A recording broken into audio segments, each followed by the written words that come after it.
Oke, kita lanjutkan pelajaran kita yang kemarin, yaitu manfaat berinfak. Nah, membayar infak itu adalah perintah Allah dan perintah Rasulullah. Juga merupakan perbuatan sunnah muakkad atau sunnah yang sangat dianjurkan. Infak ini bersifat khusus karena harta yang dibayarkan hanya untuk kepentingan agama.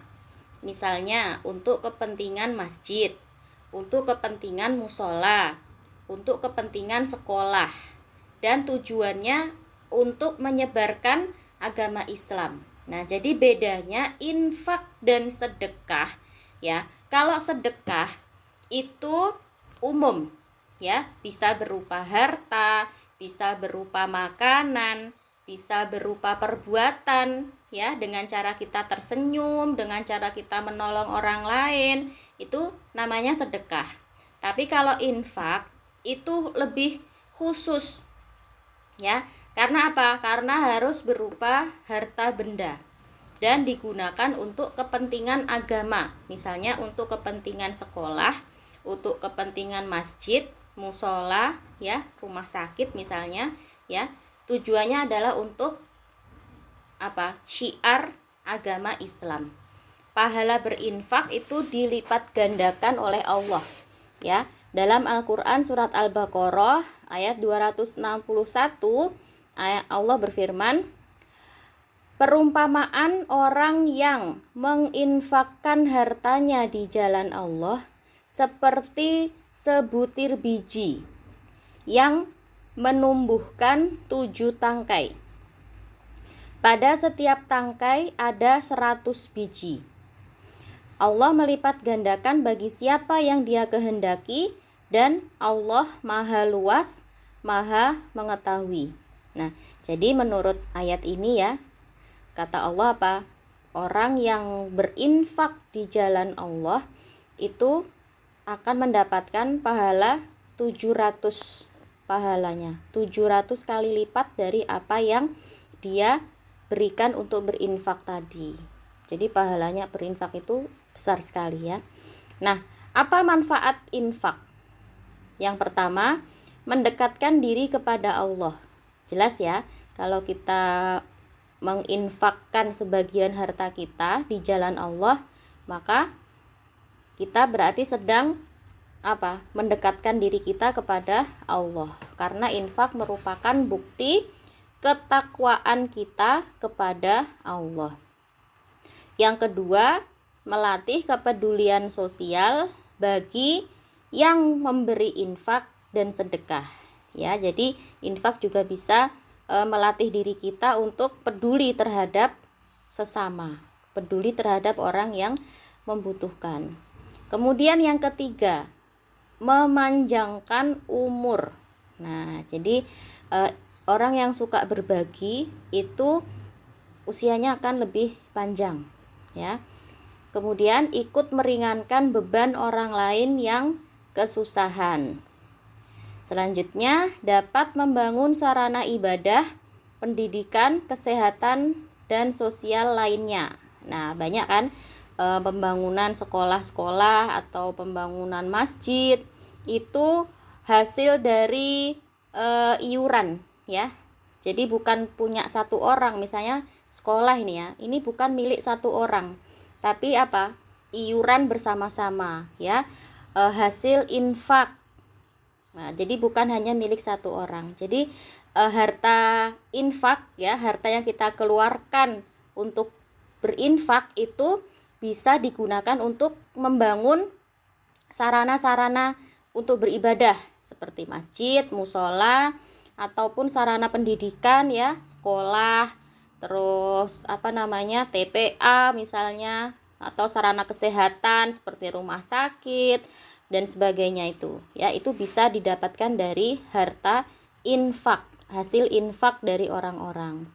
Kemudian dapat menambah sumber dana untuk dakwah Islam. Nah, yang namanya berdakwah itu kan butuh harta, ya, benar nggak? dakwah itu butuh harta. Buktinya apa? Rasulullah ya itu menggunakan harta milik istrinya Khadijah. Nah, Khadijah itu kan wanita yang kaya raya, ya kan? Dia kan punya usaha, dia punya bisnis, ya, jual beli ekspor, ya, perdagangan ekspor, perdagangan ke luar negeri. Khadijah itu orang yang kaya, perempuan wanita karir, ya, bisnismen yang kaya raya. Nah, hartanya itu digunakan untuk apa? Hartanya Khadijah digunakan untuk membantu dakwah Nabi Muhammad. Karena yang namanya dakwah itu butuh dana, butuh uang. Nah, dengan kita berinfak itu juga bisa menambah sumber dana untuk dakwah Islam. Misalnya, contoh yang paling mudah. Misalnya di kampung mau ngadain pengajian gitu ya. Mau ngadain pengajian. Nah, biasanya pengajian itu kan butuh yang namanya sewa panggung, ya, sewa kursi, kemudian sewa apa tuh, tenda, ya, tenda yang besar itu loh, yang kalau buat acara-acara kayak gitu, bukan tenda yang buat kemah, bukan tenda yang buat camping ya. Terus apalagi butuh makanan, minuman, butuh konsumsi. Nah, itu kan semua butuh uang. Nah, itu bisa didapat dari mana? Dari infak orang-orang, ya. Jadi, yang namanya dakwah itu butuh dana, dan dananya itu bisa diambil dari hasil infak orang-orang. Kemudian yang selanjutnya, infak itu bisa mempererat ukhuwah Islamiyah. Oke, kita lanjut sekarang manfaat sedekah. Sedekah itu adalah amal perbuatan yang baik ya, tentu banyak manfaatnya, baik bagi orang yang melaksanakan ataupun bagi orang yang menerima. Jadi sedekah itu baik untuk kedua belah pihak, bagi orang yang mengeluarkan sedekah, bagi orang yang memberi maupun bagi orang yang menerima. Nah, di dalam hadis Rasulullah, beliau menjelaskan bahwa malaikat itu selalu mendoakan orang-orang yang suka bersedekah. Hadisnya seperti ini. Dari Sayyidina Abu Hurairah radhiyallahu anhu bahwasanya Nabi Shallallahu alaihi wasallam bersabda, "Tiada suatu hari pun di mana hambanya bangun pagi-pagi kecuali dua malaikat turun ke bumi, lalu salah satu dari mereka akan berdoa, 'Ya Allah, berilah gantinya kepada orang-orang yang suka bersedekah.' Sementara yang satunya berdoa, 'Ya Allah, datangkanlah kerusakan pada orang-orang yang bakhil.'" Hadis riwayat Muslim dan Abu Hurairah. Sedekah itu manfaatnya banyak sekali ya. Di antaranya apa? Sedekah bisa mendekatkan diri kepada Allah, karena sedekah merupakan bukti ketakwaan kita kepada Allah. Kemudian yang kedua, sedekah bisa melatih kepedulian sosial bagi yang memberi sedekah. Yang ketiga, dengan bersedekah ya kita melatih sifat dermawan pada diri kita. Kemudian sedekah juga bisa memanjangkan umur atau usia. Yang selanjutnya, dengan bersedekah berarti kita ikut meringankan beban orang lain yang sedang kesusahan. Terus selanjutnya, dengan bersedekah berarti kita sedang menambah keberkahan pada harta yang kita miliki. Ya, jadi kalau kita bersedekah itu bukan lantas terus harta kita berkurang, ya, jumlahnya mungkin berkurang, tapi keberkahannya bertambah.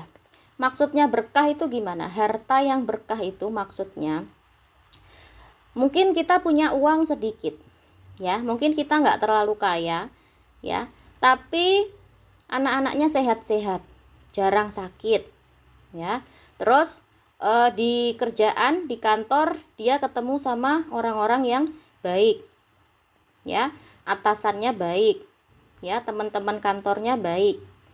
Nah, terus misalnya apa? Ya, banyak sekali misalnya. Ya, mungkin secara harta dia nggak begitu kaya, hartanya nggak banyak, uangnya nggak banyak, tapi hartanya itu berkah, ya.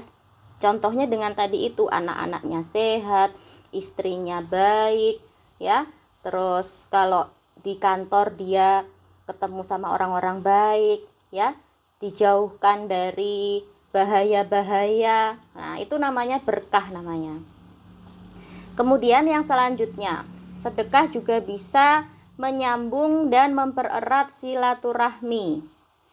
Dan yang jelas dengan bersedekah kita sedang menambah tabungan pahala kita.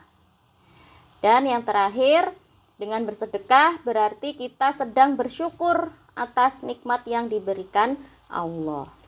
Oke, lanjut ya. Mengamalkan zakat fitrah, infak, dan sedekah. Dalam melaksanakan perintah Allah, tentu harus mengetahui dasar hukumnya yang jelas, baik dari Al-Quran maupun dari hadis. Tentu juga dasar hukum yang lain, misalnya ijma dan qiyas para ulama. Selain itu, kita juga harus mengetahui hukumnya dengan jelas sehingga kita bisa melaksanakan zakat fitrah, infak, sedekah dengan benar. Hukum zakat fitrah adalah fardu ain, ya. Jelas ya. Zakat itu hukumnya wajib atau fardu ain. Fardu ain itu artinya harus dikerjakan sendiri-sendiri. Tidak boleh diwakilkan, ya. Tidak boleh diwakilkan. Fardu ain artinya harus dikerjakan sendiri-sendiri. Kalau ditinggalkan berarti dosa, ya. Jadi kalau kita tidak mau membayar zakat berarti berdosa. Bahkan di masa Abu Bakar, orang yang tidak mau membayar zakat itu diperangi, dibunuh, ya, karena dianggap sudah keluar dari Islam. Zakat itu kan termasuk rukun Islam, ya kan? Jadi kalau orang yang tidak mau membayar zakat berarti dia dianggap sudah keluar dari Islam, ya, jadi harus diperangi. Nah, berbeda dengan infak dan sedekah, ada yang wajib, ada yang sunnah, ya. Kalau hukumnya wajib berarti harus dibayarkan. Contohnya apa? Infak yang wajib, misalnya memberi nafkah istri, ya, kemudian membayar sekolah, itu kan wajib ya, itu berarti harus dibayarkan.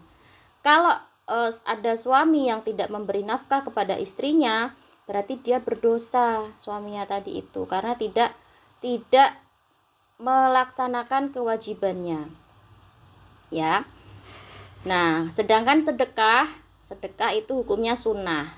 Boleh dikerjakan, kalau dikerjakan mendapatkan pahala, tapi kalau ditinggalkan pun tidak apa-apa. Hanya saja dia tidak dapat pahala.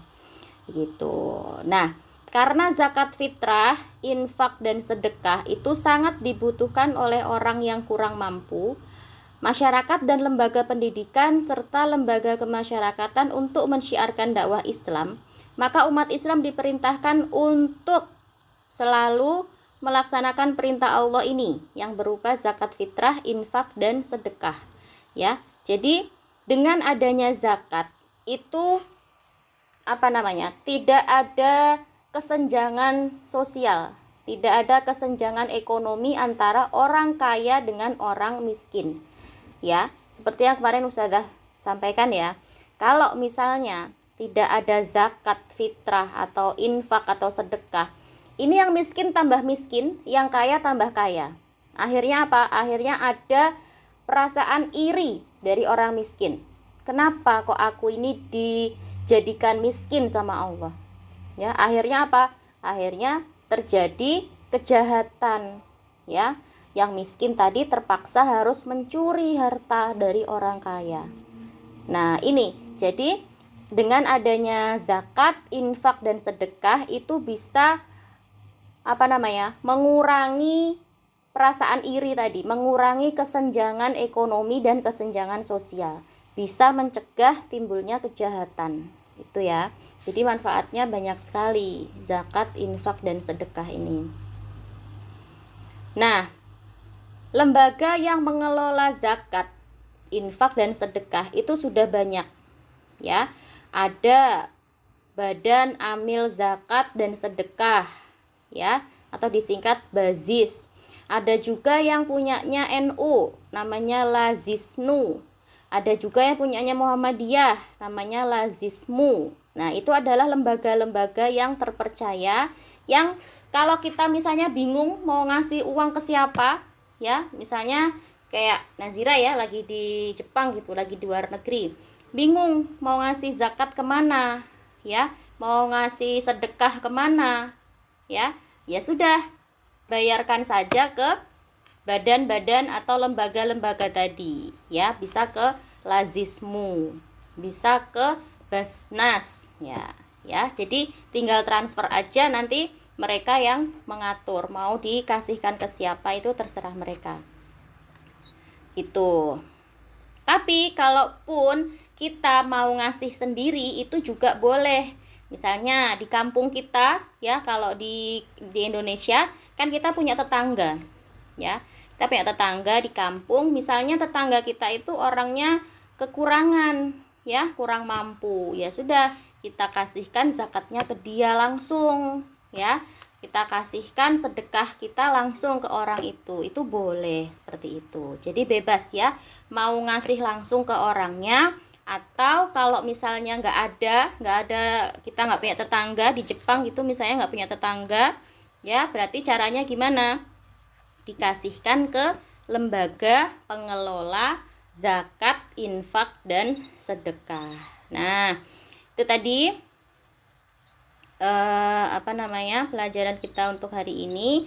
Sekarang kita baca, ada kisah dua orang yang cantik dan dermawan. Kita baca ceritanya ya.